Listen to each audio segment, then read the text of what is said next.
আসসালামু আলাইকুম। ঘরোয়া টিপস চ্যানেলে আপনাদের সবাইকে স্বাগতম। গর্ভাবস্থা একজন মায়ের জীবনের খুবই সংবেদনশীল সময়। এই সময়ে অসামান্য অসাবধানতাও গর্ভের বাচ্চার জন্য বড় ঝুঁকি তৈরি করতে পারে। অনেক সময় কিছু সাধারণ ভুলের কারণেও গর্ভের সন্তান মারাত্মক ক্ষতির মুখে পড়তে পারে। আজকে জানাবো গর্ভাবস্থায় মায়ের ৬টি ভুল, যেগুলো গর্ভের সন্তানের জন্য খুবই বিপজ্জনক হতে পারে। ১. নিয়মিত ডাক্তারের চেকআপ না করা। অনেক মা মনে করেন সব ঠিক আছে, তাই ডাক্তারের কাছে যাওয়ার দরকার নেই। কিন্তু নিয়মিত চেকআপ না করলে বাচ্চার কোনো সমস্যা থাকলেও তা ধরা পড়ে না। ২. ডাক্তারের পরামর্শ ছাড়া ওষুধ খাওয়া।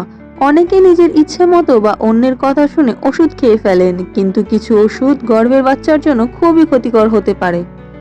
৩. পর্যাপ্ত পুষ্টিকর খাবার না খাওয়া।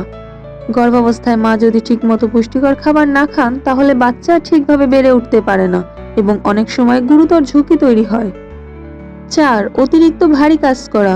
গর্ভাবস্থায় ভারী জিনিস তোলা বা অতিরিক্ত পরিশ্রম করা মায়ের শরীরের উপর চাপ ফেলে। এতে গর্ভের বাচ্চার মারাত্মক ক্ষতি হতে পারে। ৫. বাচ্চার নড়াচড়া কম হলেও গুরুত্ব না দেওয়া। গর্ভের বাচ্চা সাধারণত নিয়মিত নড়াচড়া করে। যদি হঠাৎ করে নড়াচড়া কমে যায় বা বন্ধ হয়ে যায়, তাহলে দ্রুত ডাক্তারের কাছে যেতে হবে। ৬. উচ্চ রক্তচাপ বা ডায়াবেটিস অবহেলা করা। গর্ভাবস্থায় অনেক মায়ের প্রেশার বা ডায়াবেটিস দেখা দেয়। এগুলো নিয়ন্ত্রণে না রাখলে মা ও বাচ্চা দুজনের জন্যই বড় ঝুঁকি হতে পারে। গর্ভাবস্থায় মায়ের একটু সচেতনতা একটা সুস্থ শিশু জন্ম নিশ্চিত করতে পারে। তাই সবসময় ডাক্তারের পরামর্শ মেনে চলুন এবং নিজের শরীরের যত্ন নিন। ভিডিওটি ভালো লাগলে চ্যানেলটি সাবস্ক্রাইব করতে ভুলবেন না। ধন্যবাদ, ভালো থাকবেন।